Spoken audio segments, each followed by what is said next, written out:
Hello, I'm Vic Johnson and you're watching Goals to Go.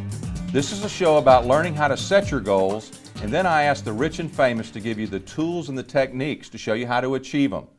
Today's topic, conquering fear. I believe it's the single biggest enemy that mankind has, and it certainly is the biggest obstacle when it comes to achieving the goals and dreams that you have. And we couldn't have a better expert, one of the rich and famous today, especially in the area of conquering fear. She's the author of the best-selling book, Conquer Fear, Miss Lisa Jimenez. I've had the great opportunity to work with her for now more than 5 years. I've seen her transform people's lives, show them the way to overcome fear. Lisa, thanks for joining us today. Thank you, Vic. It's so great to be here. It's exciting to have you. And one thing that's always amazed me whenever I've worked with you is the many different types of fear. You know, we don't usually think of some things as actually being fear, and you've pointed out some of those that are. So how about beginning today and just identify for us the different types of fear? Well, basically, the book talks about the three main fears that entrepreneurs will face. And the main three fears that entrepreneurs will face are things like the fear of rejection, the fear of failure, and then the mother of all fears, the fear of success. The fear of really making it big, about really setting goals and achieving them and getting what you said you wanted. Right. That's the number one biggest fear. And that's always amazed me, because why would someone have a fear of success? I mean, it seems like that's what we want when we set a goal, and you know, it's for something we've never had or done before, become before. Why would we have a fear of succeeding at it? Mainly the fear of success lives because our culture, even religions, our family traditions are anti-success. That's the messages in our culture and our big blockbuster movies. And the limiting beliefs are really sketched in our hearts and our mindsets. That even remember when you were a little kid, if you got good grades on your report card, it was like, don't brag too much. Or if you were the #1 soccer player on your team and you were touting what a great soccer player you are, your mom would remind you, don't brag too much. You might hurt someone else's feelings. Because we had that lack of abundance mentality to think if we were really good at something, then somebody else can't be. So it's the way we were raised, it's the traditions, it's the overall life of what I call limiting beliefs. I've also heard you talk about fear of success from the standpoint of people having worrying about accepting the responsibility of success, or worrying about losing friends or relationships. That's huge. That's huge. Do you know that statistically it's proven that the elderly, if they would get an animal, a small dog or a cat, they would live up to 7 years longer? Wow. And yet they won't get it because of fear of loss. Even when statistically it's proven that it would cause their life they'd live longer. So we have that even in entrepreneurialism, that it's the fear of loss. Oh, what if I'm top salesperson this month? Then I have to make it or beat it tomorrow, or next week, or next month, or next year. It's that whole belief system again, and that's what we need to do to shift the beliefs, the limiting beliefs about what success really is. What is the fear of failure? What are our beliefs about the fear of loss, fear of responsibility? And how do we shift that to be able to get a clearing to receive all the great things that are meant for us to have in life? And even in our relationships, we worry about whether we become successful, we lose some of our old friends. Yeah, absolutely. I think that was my biggest one. In fact, that's why I wrote Conquer Fear, because I was seeing that I was sabotaging my own efforts. I'd set a goal, I'd say I want something, and I'd begin to achieve it, and find myself sabotaging my own success. Wow. And the #1 reason for sabotaging success is because you feel like your friends won't like you anymore. Right. You'll be different. You won't fit in. Fantastic. Well, you see, the things that keep us from being the type of person that we'd like to be, from achieving the types of things that we'd like to achieve, all begin somewhere in fear. That's our biggest obstacle. That's what we have to overcome. So up next, we're going to have more with Lisa Jimenez, and another big important thing when it comes to goals, how to battle procrastination. Stick around.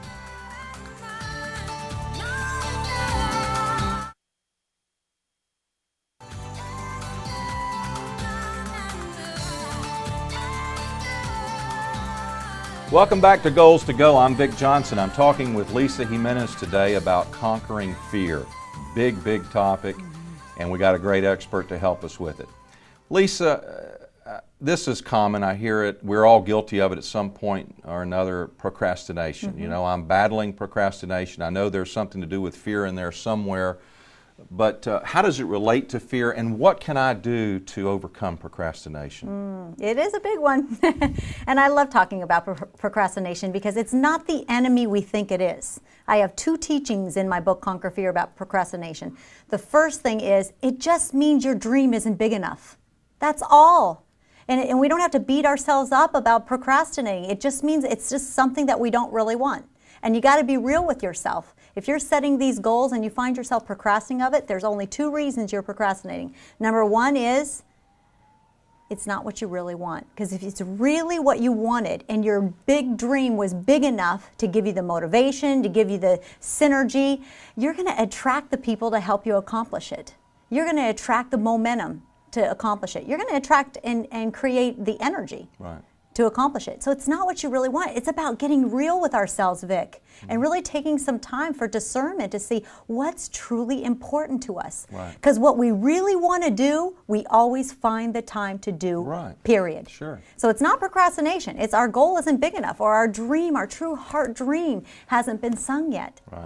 And then the other second element about conquering procrastination is just stop giving it so much attention and so much energy. Procrastination can help you do other things. I bet you never have a cleaner office before you have to make those 25 phone calls. So receive that. Hey, I'm going to procrastinate for an hour this morning. I'm going to clean my office, I'm going to get all organized, and then I'm going to sit down and do my phone calls. So in other words, just free ourselves up. We are our own worst enemy, and we give way too much credit and energy to the life called procrastination when we have control over procrastination. Okay, fantastic. Well, you know, I've heard Zig Ziglar say that sometimes he has to go in the closet and read his own books. So what does what does the author of Conquer Fear do to conquer fear in her life? I mean, what are some of the things you do that you're not unlike any of us? You have fear. I know you've expressed that before. How do you conquer fear in your life? Absolutely. I'm glad you asked me, because the whole reality, the whole heart of my Conquer Fear message is that fear isn't going away. Fear exists. It's not going away. And the more I'm up to in life, the more fear is going to come into my life.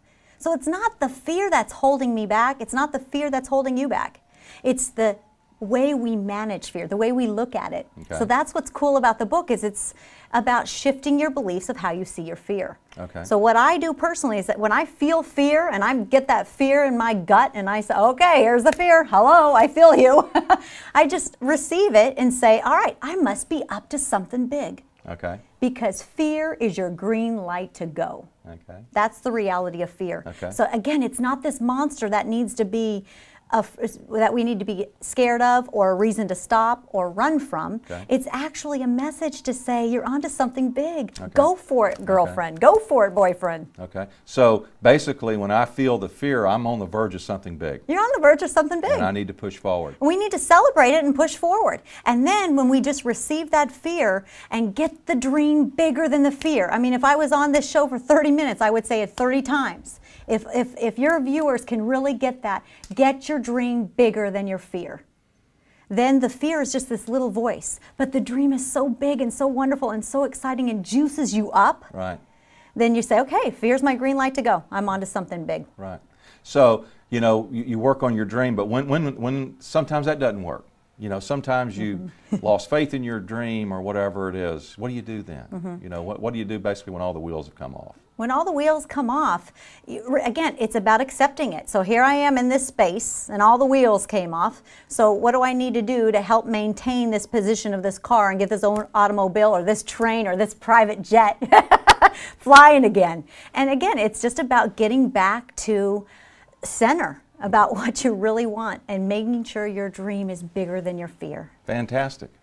Well, up next, we'll be back for more. We've got Lisa, and she's going to share 3 roles women play. 3 roles women play. You don't want to miss this.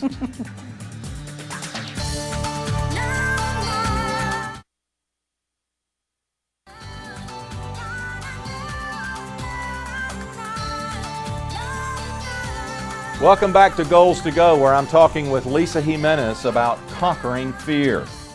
Lisa, you got a new book, and I'm really excited about it. You shared it with me a couple of months ago, and the topic is so huge, I think, but it's got a great title, too. Don't Mess with the Princess. That's right. It's an awesome, awesome title. And you're the princess, by the way, Yes, so I am. tell us. And I know I've heard you share this before, and again, it's very intriguing.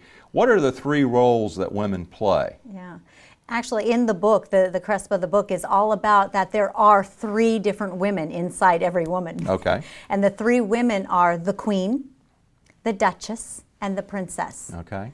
And the queen being, and again, that's in every woman. And we can choose to be the queen on any given day. Right. But we can also choose to be the princess, which is the goal of the book and the goal of the message. Because the queen is the more domineering woman. Right. The woman in business who thinks she needs to lead like a man. Right. The woman in business who thinks she has to dress like a man. Right. And this is the queen. She's the ruler.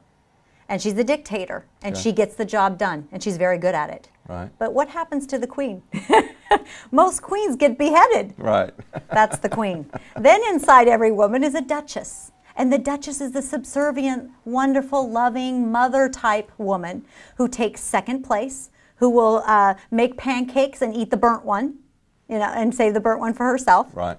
And that's the duchess. And that's a role that some women play. Every woman has the queen and the duchess living in them. Right. And then there's the princess. And the princess is a woman who humbly receives her feminine power and knows exactly that that femininity can heal the planet. That femininity could cause peace between family members and siblings, between communities, between countries, and in the world. Okay. And I truly believe that it is that feminine spirit that will heal our planet. Okay. So the book is all about receiving in the most humblest way your feminine power and leading in your business through that power of the femininity, Right. leading your family in that power of that femininity, and then going out and just kicking some major butt.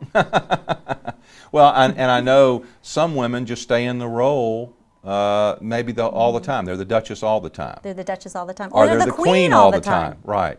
So, obviously princess is the role that you're saying that the woman should move to as the predominant one. I assume when you become the princess, is there a time still to play the queen and play the duchess? Yes, at times there is, absolutely. That's why they still live inside, absolutely. The queen is a beneficial role when need be, Okay. as is the duchess. Okay. However, the princess incorporates all of those, Right. but in the most powerful way, which is through her femininity. Okay. So what are reasons why why women move the princess out, and focus more on the queen or the duchess? Why don't they focus more on the princess? What can they do? Perfect. There's 2 reasons. One, they weren't told. They weren't told that it's okay to be the princess. It's okay to be first place. Okay. Because until we have, we can't give. We Right. can't pour out of an empty pitcher. Okay. And so when we get filled up with, again, the princess is all about knowing who you are, knowing what you want, and then letting life richly bless you so you can be a rich blessing to others. Okay. And that's what the princess, when we really own that power, and it is a power, wow, what's going to happen? What would our planet look like if every woman stepped up and behaved as the princess that she is? Okay. How would men behave and react and treat women? Right. Phenomenally different. Right. Because when a woman is a princess, it gives the open element, the open door for a man to be the prince. Okay. Well, let's carry that on. How would men behave? So you've got a man perhaps, and we're talking now in a married or other relationship where husband and wife or man and woman or whatever have a relationship, and he's been living with the queen for years, or he's been living with the duchess for years. What happens when she decides she wants to be the princess? What do you do about a reluctant prince? I love that. The reluctant prince. Well, it says in Scripture, in Old Testament, that women are ununderstandable, but live with them in an understanding way. Okay. And so what the prince can do is completely understand that the woman, just like anybody who's up to personal development, can transform and is changing, and be able to celebrate the kind of changes that they see in that. And when we talk about a reluctant prince or an uncommitted prince, an uncommitted man, I think, it's such a limiting belief to think that and to say that, because men are so committed to what they're truly committed to. When they're married and they're a man of commitment, they are totally committed. When they're the president of a CEO of a large corporation, they're committed. So we see that commitment. But I think women judge it that if they're not making a decision right away, within a year, within a month, within a couple of weeks, that they take it as they're uncommitted. Okay. And really we need to shift the belief about how men are. Men are more committed than women. Women were like, oh, you want to be my friend? I'll be your friend. Oh, I'm going to jump into that business. I'm doing it. That's how women are. So women need to really stop and reframe how the world, how our culture has shown how men are. Men are people of commitment, and they take their time to be committed. And we women can learn from men to not jump in right away. Right. And to really discern it and see, is that something I'm up to? And Right. I'm willing to die for it. Right. Am I that committed? Fantastic. Well, you've heard so far some interesting ideas, ways to conquer fear. You've heard about the 3 roles that women play. And the fact that you need to bring the princess to the surface. That needs to be the star of the movie. There's still room for the queen and the duchess, but you want to talk about the princess. When we come back, you want to find out, what do you do if you're the prince who has a reluctant princess? Stick around. We're back with Goals to Go.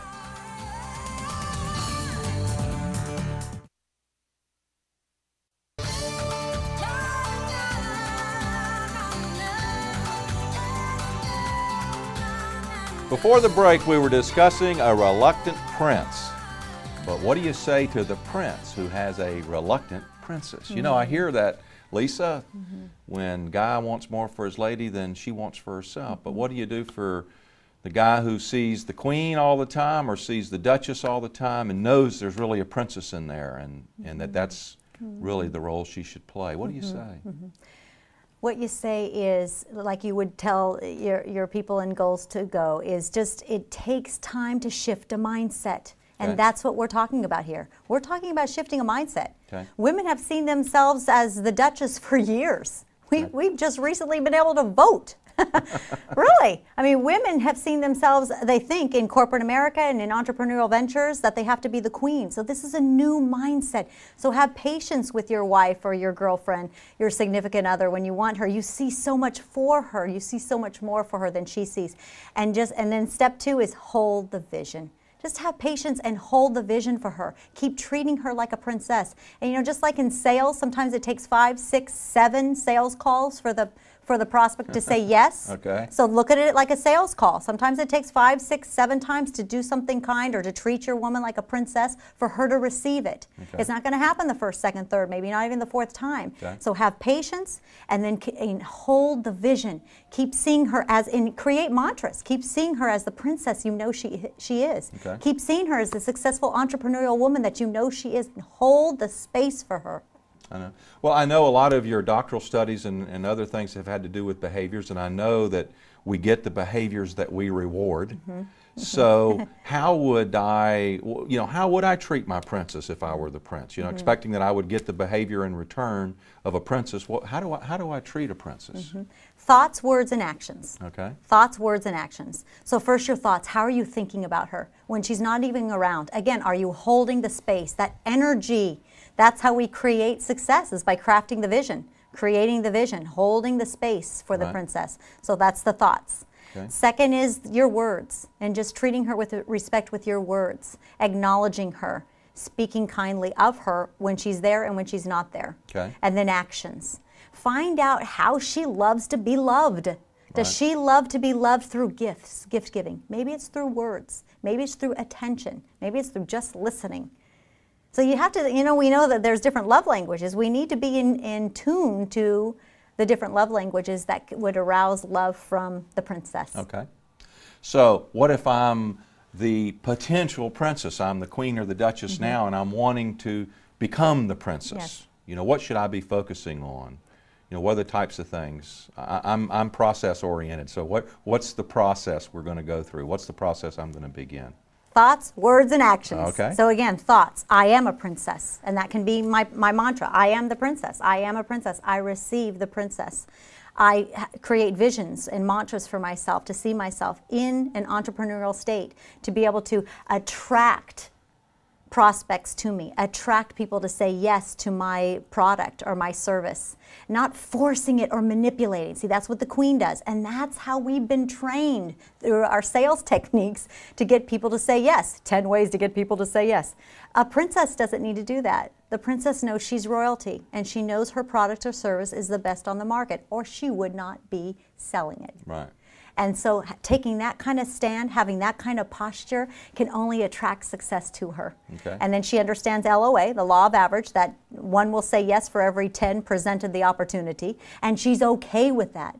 So it's all about like just taking a big breath, knowing who you are, receiving your great feminine power, sharing your product or service with the planet, right. Understanding the law of average, that out of every 10, one will say yes, and then being okay with the 9 that say no. Thank you for your time, and I'll take the one that said yes. Okay, well, fantastic.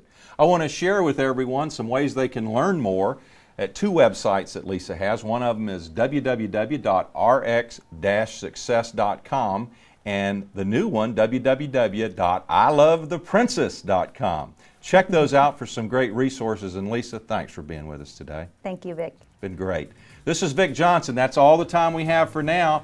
Now that you've got your goals, it's time to go. You can do this. This is Vic Johnson, and thank you.